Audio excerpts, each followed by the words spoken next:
Hey, good afternoon to you. It is 4:06 now. News Talk 105.9 WMAL, where we are making sense of the news. Coming up today, Senator Rand Paul joins us this hour at 4:30. We'll talk to him about the ongoing debate in the Senate to send tens of billions more to Ukraine. A lot of fighting going on among Republicans right now. And then Joe Kent will be with us, candidate for Congress out of Washington State. We talk to him at 5:30. You can join us today at 888-630-9625, 888-630-WMAL. Our thanks again to John Lott for his excellent overview of everything that's going on in the country when it comes to these shootings. We are finding out more information about the man who presented herself as Genesee Moreno, 36 years old, it turns out, is really named Jeffrey Escalante. A male shooter there at that mega church, Joel Osteen's mega church in Texas, stopped by good guys with guns. That's the positive outcome of this story. But there is a child fighting for his life right now after being hit in the gunfire. Not exactly clear whose gun fired and hit that child, but that's the thing that lift a prayer up for that kid today. But if we get any more updates there, I'll let you know. One of the things that we're watching today is that you've got the White House. Well, really, the Biden campaign jumped on TikTok apparently this week. You see this at all? They decided to start advertising their campaign on the Chinese spy platform TikTok. And here's Joe Biden's voice. Chiefs or Niners? Two great quarterbacks, hard to decide. But if I didn't say I was for the Eagles, then I'd be sleeping alone. My wife's a Philly girl. Game or commercials? Game. Game or halftime show? Game. Jason Kelce or Travis Kelce? Mama Kelce. I understand she makes great chocolate chip cookies. Deviously plotting to rig the season so the Chiefs would make the Super Bowl, or the Chiefs just being a good football team? I'd get in trouble if I told you. Trump or Biden? Are you kidding? Biden. Okay, so they're on TikTok. This after the federal government banned employees from using TikTok because of the security threat involved. So today at the White House, John Kirby was asked about this by the press. They were like, hey, wait a second. Why is the Biden campaign on TikTok when the Biden White House is saying it's a really bad idea for our country? Why did the president allow his campaign, allow his campaign to go on TikTok despite the national security review of the platform? I'd have to refer you to the campaign. But I mean, it's still the president of the United States. The president is sending a message to Americans about the safety of TikTok by doing this. I'd have to refer you to the campaign on that decision. Yeah, sorry, different guy entirely. Joe Biden, it's a different Joe Biden. Same name, totally different person. What? Okay, how about this? Describe for us the ongoing security risk presented by TikTok. John, on TikTok, can you explain what are the national security concerns that the administration has about TikTok? As you know, it's not approved for use on government devices, and that remains the case today. And what I a think, disaster. Again, I don't want to get into too much of the national security technical reasons behind that, but it does have to do with spying and influence operations. Those are the answers. Concerns about the preservation of data and the potential misuse of that data and privacy information by foreign actors. In case you're wondering why so many children have become convinced that they were born in the wrong body, look no further than the corrupting influence of a Chinese Communist Party managed app called TikTok. I think that's as far as I can go. It's wise for people to use TikTok? Again, that's not something that I'm qualified to say from the National Security Council. All I can tell you is it's banned on U.S. government devices, and we follow that guidance. Yeah, he's supposed to be a spokesman for national security concerns. He says, I'm not qualified to talk about it? Really? Admiral, I wanted to clarify the position on TikTok. So the administration still has concerns, security concerns about TikTok, even though the campaign has now joined it? Again, I cannot speak, nor will I speak for the campaign. I can't do that or their decisions. Nothing's changed about the national security concerns from the NSC's perspective about the use of TikTok on government devices. That policy is still in place. But surely there must have been some conversation between the White House here and the campaign on whether it was appropriate for the campaign to use it. I can't speak to that. I can't speak to that, says John Kirby. So there you go. TikTok is a national security threat. yet the Biden campaign is using it to reach the kids. It's a stupid idea. It's a very stupid idea. But they need something. They need something. They got to spin out of all this chaos. You see, Joe Biden is apparently ticked off at Merrick Garland. Did I call this or what? Last week, we were as the Her report was dropping, I said, here we go. Here come the next round of stories about how the left is actually mad at Merrick Garland. Even though, of course, the report exonerates or at least lifts any sort of criminal liability for Joe Biden. It doesn't exonerate him. He says he violated crimes. He's just so out of it that it would be hard for a jury to find him guilty. But they gave him a pass. They gave him a pass. There's reporting now in Politico that the White House frustration with Garland is growing. That's their headline. And they say that Joe Biden is complaining to aides that Merrick Garland didn't do enough to rein in the special counsel report. He should have censored all of this information. The report also goes on to say that Biden's mad at Garland for not protecting Hunter Biden enough and not prosecuting Trump quickly enough to rig the election. Joining us now is Miranda Devine, columnist for the New York Post, author of Laptop from Hell. She's on the phone. Miranda, good to have you with us. Thank you. Great to be with you, Vince. All right, so I want to talk to you about this special counsel report a bit. Obviously it concludes that Biden is desperately wanting mentally. He's having trouble processing information. He doesn't remember when he was vice president. He doesn't remember the years surrounding his son's death.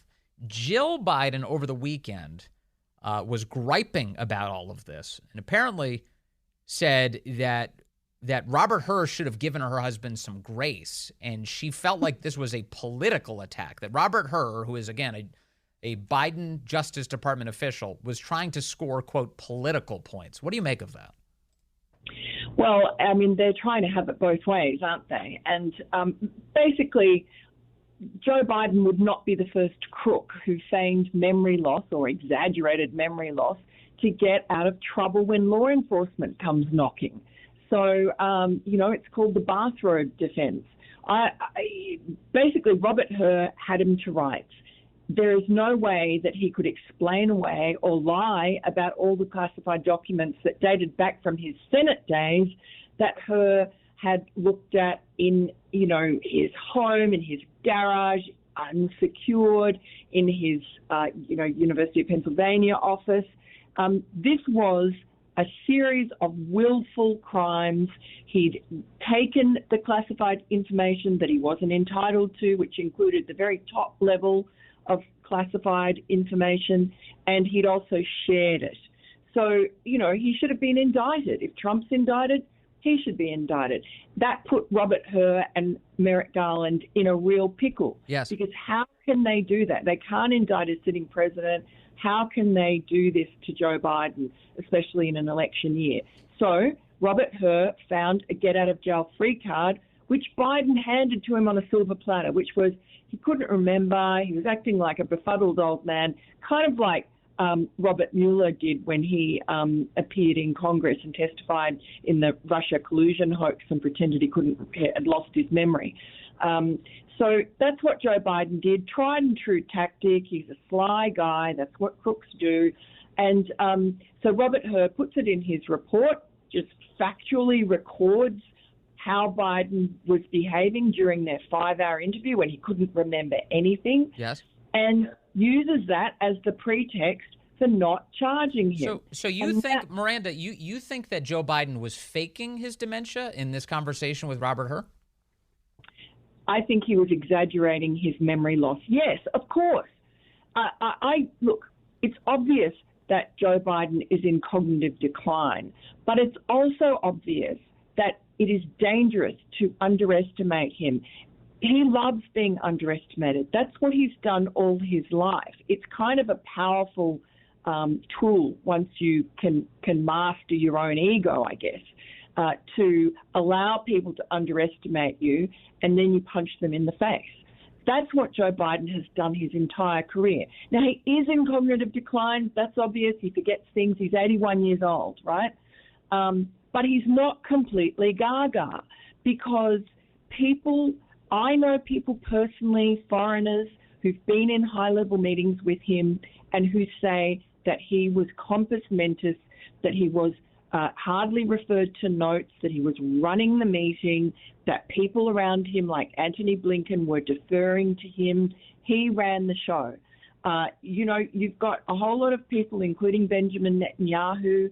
Obviously, it's in their best interest to support Biden at this time when he seems to be so angry about being called an elderly man with poor memory. Yes. But still, they are saying quite convincingly that when they have phone calls with him, that he's in charge.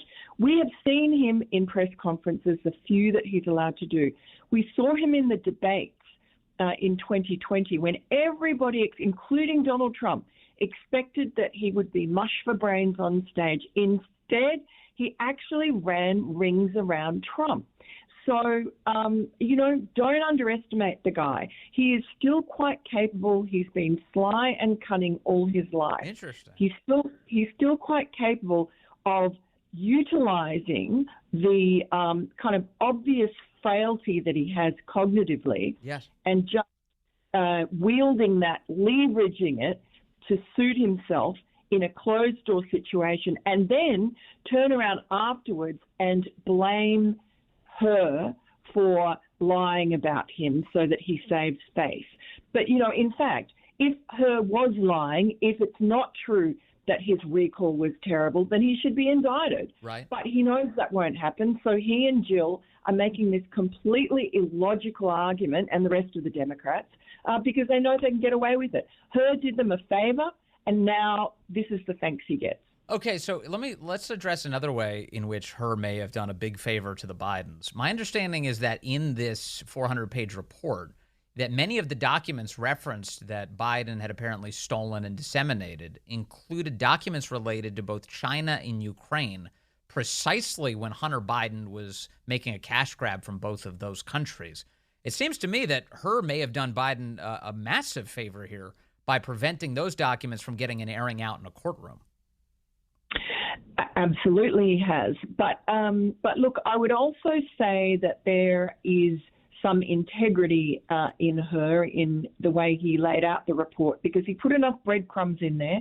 I mean, he did lay that out in an appendix, although the documents, the actual content of the documents, he doesn't describe in any great detail. But he gives you just enough so that when you put the timeline together, as you say, these important, for instance, there's a conversation that he had that Biden had with the Ukrainian Prime Minister just a few days after he returned from visiting Ukraine in December 2015, which was when he demanded that the prosecutor who was investigating that energy company Burisma that was paying Hunter $1 million a year, Joe insisted that they fire that prosecutor, which they eventually did, and he withheld $1 billion in aid. So this is just a few days later when he's back in D.C. or Delaware, and he's had this call in D.C. He has this call with the Ukrainian Prime Minister, and he says to his staff, there's a little note, he says, can you get me that transcript? I want to keep it for my records, for his records, or to give to Hunter so that he can demonstrate to his bosses at Burisma, his paymasters, that here, look what my dad's doing. We are doing our best to get you out of the trouble that you're in with the prosecutor. Yeah, it's a very fascinating, and I'm glad you're there to dig into it. Miranda Devine at the New York Post, thank you as always. Really appreciate your time today. Okay, coming up just a few minutes from now, we're going to chat with Senator Rand Paul from the great state of Kentucky. That's where I get a lot of my bourbon from, as you might imagine. Rand Paul will be joining us, and we're going to talk to him about this push inside of the Senate to, to fund Ukraine, Israel, and Taiwan to the tune of $95 billion right now. Again, this is all money we don't have. This is all going to have to be printed in order to fund it. No offsets or anything. We'll just be sending 95 billion freshly printed bills to mostly Ukraine, almost entirely Ukraine. And the attitude among Republicans Well, some are against this. Some are saying, well, wait a second, we should be taking care of our own country first. And for that, God bless you. That's a patriotic take. We should, of course. This is what Americans want. They want people who would actually be focused on, okay, what are the problems here? Will you please address them? Okay, I know you tell me a lot about these foreign conflicts. Got it. Can you, with the same exact fervor, in fact, even more, address the issues going on here? That's all we ask for, number one. And unfortunately, too few senators can say yes to that. Punchbowl News has an interesting report up this week, today, that said that over the weekend, the Senate was in session burning the clock on the $95 billion package for Ukraine, Israel, and Taiwan. They say there's still no agreement on amendment votes, in part because of Senator Rand Paul. That's, again, who's joining us here in a few minutes. Absent a time agreement, the Senate will hold two more procedural votes tonight around 8:30 p.m., they say that's this evening, and won't be able to move to final passage until Wednesday. Some senators are warning of additional procedural maneuvers to drag this out further, including even a talking filibuster, which they can do in the Senate, of course. You know, Mr. Smith goes to Washington style. Just start speaking. Lock it up. Lock it up.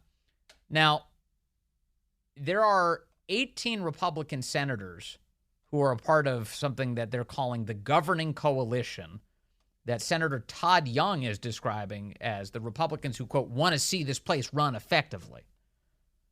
And among them is Senator Thom Tillis, Republican of North Carolina. Remember, this package is designed to send money overseas, but not to in any way address our own border. And Thom Tillis says this about the base of the Republican Party, quote, our base cannot possibly know what's at stake at the level that any well-briefed U.S. senator should know about what's at stake if Putin wins. Some people around here, if they really are being driven just by the perceptions of their base, they should grow a spine and explain if they think it's a tough vote. It's not a tough vote for me, says Thom Tillis. For the ones who think it is, look at the consequences of us not getting it done. So you hear that? That's a Republican senator saying the voters are too stupid to realize what's good for them. And notice what he's not saying. Well, if they don't know, maybe we should tell them. They don't even bother. Why don't you get us caught up then, if we're too stupid to know? Why don't you convince us that it is much more in our interest to send nearly $100 billion to other countries before we do anything to address what every single person in America is now willing to call a crisis on our borders. Millions pouring in, hundreds of thousands of Americans dying. The chaos just at the worst level it's ever been. Go ahead, tell us, convince us of why this priority, other countries' problems, is more important. We're listening. They're not even bothering. That's how much contempt they have for us. Rand Paul joins us next. Hey, good afternoon to you. 4:35 here, News Talk 105.9 WMAL, where we're making sense of the news. Coming up, Joe Kent, candidate for Congress, will be joining us from Washington State. That's at 5:30. You can join us at 888-630-9625, 888-630-WMAL. Something of a correction or a clarification about what we know about this shooter in Texas. Again, this person has gone by both male and female names and identifies as transgender. But here's the issue. Fox News had a report as of this afternoon that says that they were, quote, born as a man, called Jeffrey Escalante. But Brent Scher is pointing out over at Daily Wire that it looks like a bunch of the news coverage is actually conflicting. That the medical examiner says, actually, this is a woman who may be identified as a man, but the point is we don't know. And this is the confusion of the transgender ideology literally at work right now, playing out in all of this coverage. So just in case you were wondering, it remains a confusing point of contention. And it's frustrating that news outlets have abandoned their obligation to the facts, isn't it? Like to the point that they straight up use pretend pronouns to refer to people, where they've bought into this idea that somebody's body can be a mistake and have bowed to ideology rather than the truth. It's totally, it's demented is what it is. And it's unfortunate. So anyway, the point is a little confusion around that issue. And as always, I want to apologize for asserting something that I didn't know to be 100% true. So if we get the 100% truth on it, I'll share it with you. But Brent Scher at the Daily Wire pointing out that this appears to be a biological woman, an actual woman, who was identifying as a man who opened fire in that church. All right, I was telling you a moment ago about how you've got establishment Republican senators who are just getting sick of the base.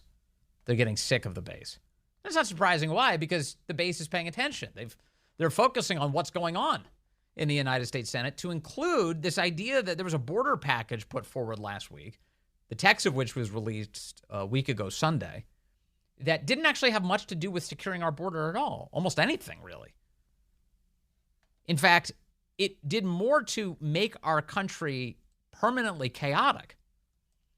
And so it died a quick death, thankfully. It was actually an amnesty bill and mostly a Ukraine funding package. So what has happened since then? Well, a couple things. One of them is that the media are trying to figure out, why wait? I thought this was a border bill. Why isn't it a border bill? Here's Jake Tapper and Marco Rubio this weekend. Rubio having to explain to CNN's Jake Tapper, this was an amnesty bill that would provide a pathway to citizenship for a whole lot of people. Tapper said, no way. Rubio said, yes way. The bill basically creates an asylum corps. Okay, it creates a bunch of, thousands of bureaucrats, basically agents, asylum agents, that would be empowered right at the border to either allow people into the country with an immediate work permit. Today they got to wait 6 months. You give them an immediate work permit, you're going to have more people coming. That's a huge magnet. Or they have the power to immediately release them and grant them asylum, which now puts them on a 5-year path to citizenship, which is what a lot of Democrats want. They want to turn a bunch of illegal immigrants into citizens, into voters, in the hopes that those people will then turn around and vote for them in future elections, grateful because they'll know who let them in. That's a huge problem. That doesn't solve the border. It makes it worse. This doesn't provide a path to citizenship for any of these people, just to clarify. But it raises... Yes, it does. Absolutely it does.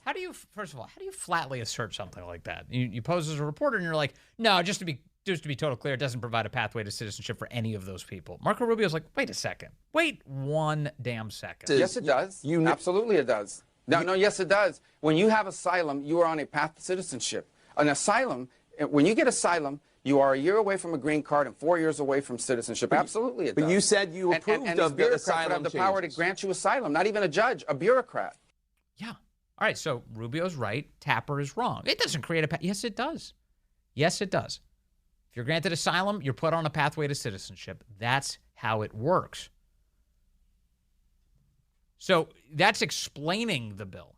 Now, of course, we do need a border fix, and it includes enforcing the border by the current administration.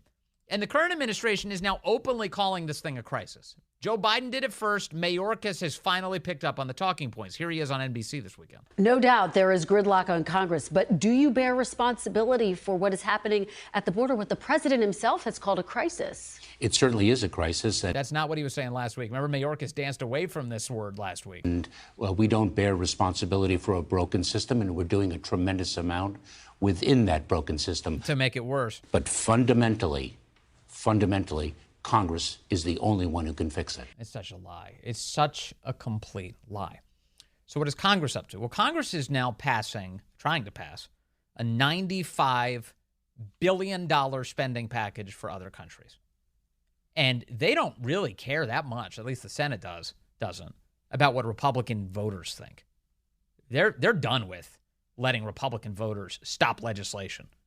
And so Mitch McConnell and Thom Tillis and all these other guys, they're all trying to sprint this through. And Tillis is, as I mentioned a moment ago, being quoted in the press saying that the base doesn't even understand why we need to send more money to Zelensky.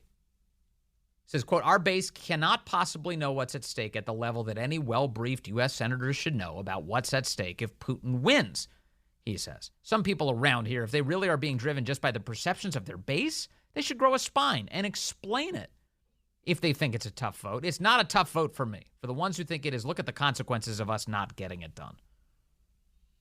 And, of course, what do Republican voters want? They want one of two things, perhaps both.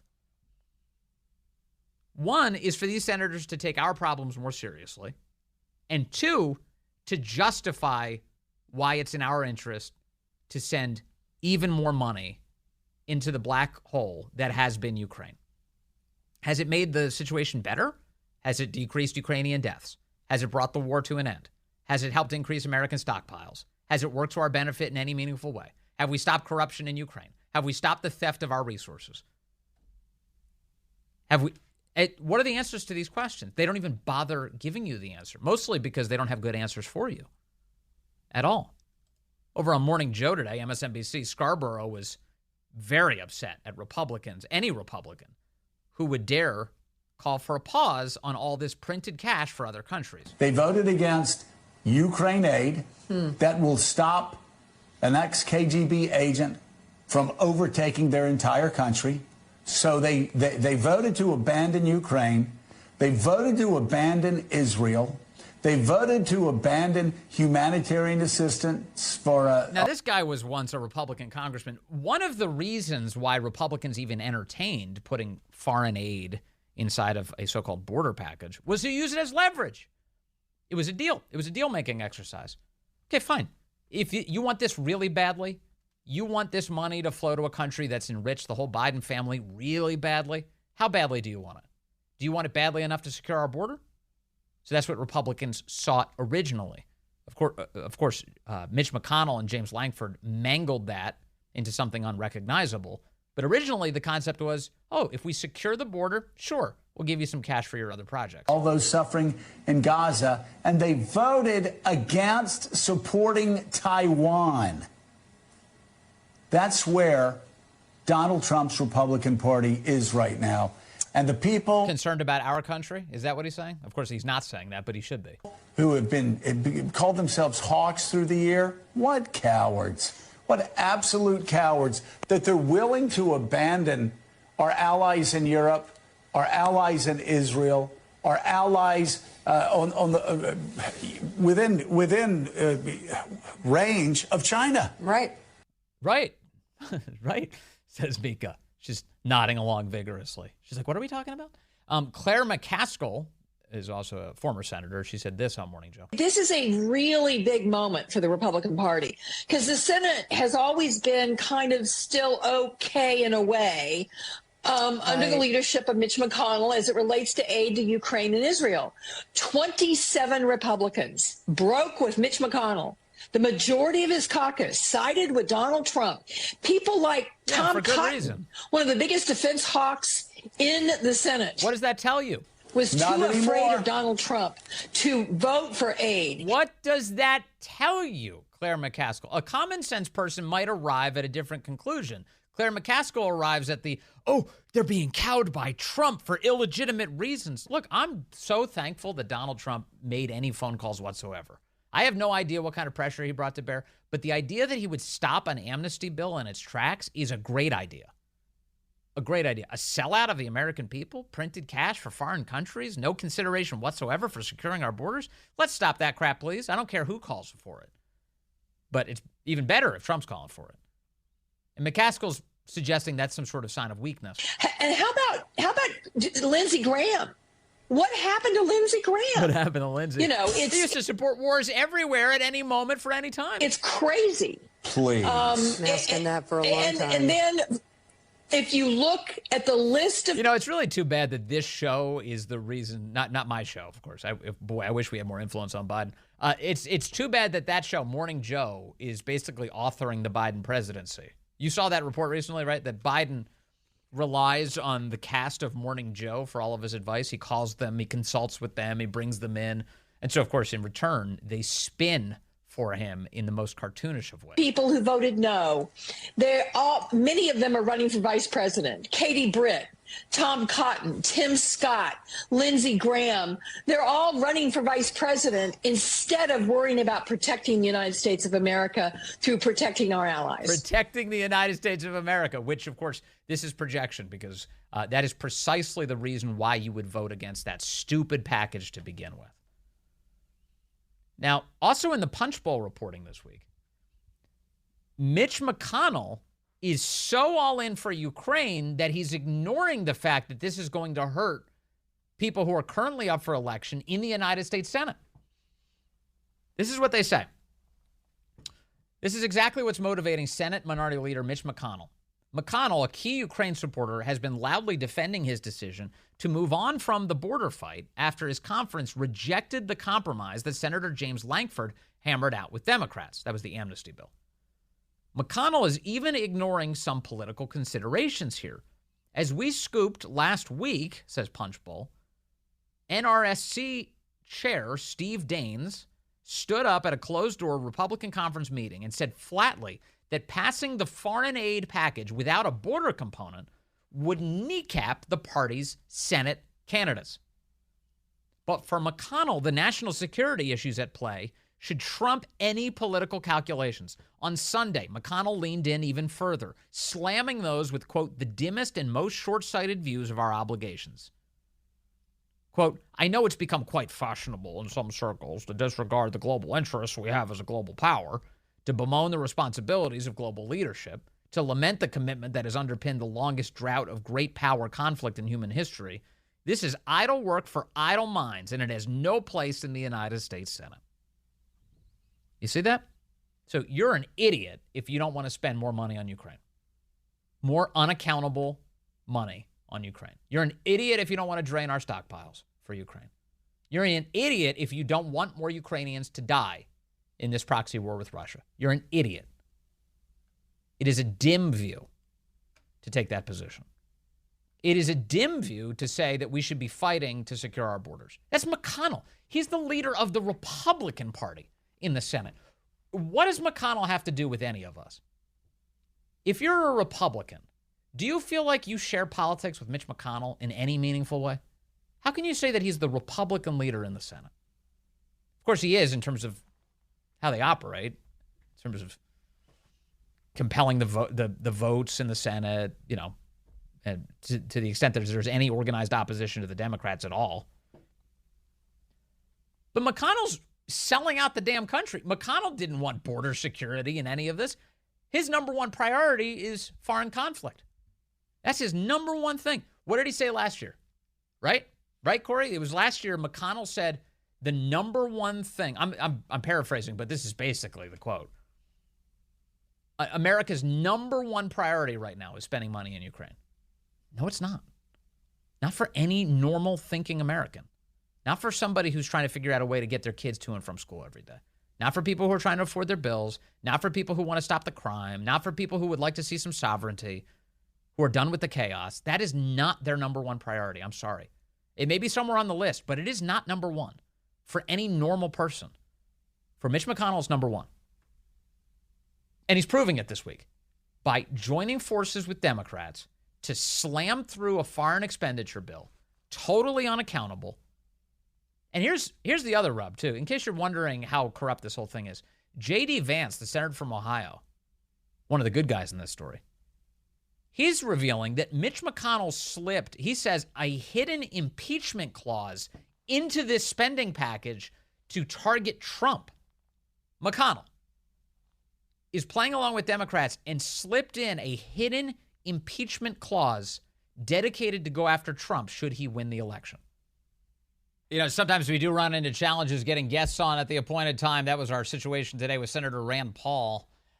He wasn't able to make it right there in the last segment. We were hoping for him, but the good news is he is showing up here in a few minutes. We'll have him in the next segment here on the Vince Coglianese Show. So thank you for your patience with that. I did want to tell you about what Senator J.D. Vance is saying today about all of this foreign spending. He says that Mitch McConnell and the Republican leadership have included a provision in today's big spending package that would set the stage for a potential third impeachment of Donald Trump. This is the Federalist reporting today. Vance writing in a letter sent to congressional Republicans today, quote, the supplemental represents an attempt by the foreign policy blob/deep state to stop President Trump from pursuing his desired policy. And if he does so anyways, to provide grounds to impeach him and undermine his administration. All Republicans should oppose its passage. All Republicans. According to Vance, the package includes a provision that would not only allow the blob to pour U.S. taxpayer dollars into Ukraine well into Trump's potential second term, but it would also provide congressional Democrats with a bogus reason to impeach the former president again, should he follow through on his pledge to end the ongoing conflict. Buried within the supplemental advanced by the Senate is $13.7 billion for the Defense Department's Ukraine Security Assistance Initiative. As highlighted by Vance, House Democrats impeached Trump in 2019 over the latter's decision to withhold foreign aid to Ukraine, including $250 million through the Ukraine Security Assistance Initiative. Desperate to damage their primary opponent, Democrats outlandishly claimed this constituted a quid pro quo because Trump expressed concern during a phone call with Zelensky over then-candidate Joe Biden's corrupt foreign dealings in the European nation. According to Vance, the funds, if Congress passes them, are set to expire on September 30th of 2025, nearly a year into the possible second term of President Trump. In other words, setting up an impeachment crisis if he decides to pull back. This is happening right now. All the more reason to kill this thing. We'll talk to Senator Rand Paul moments from now.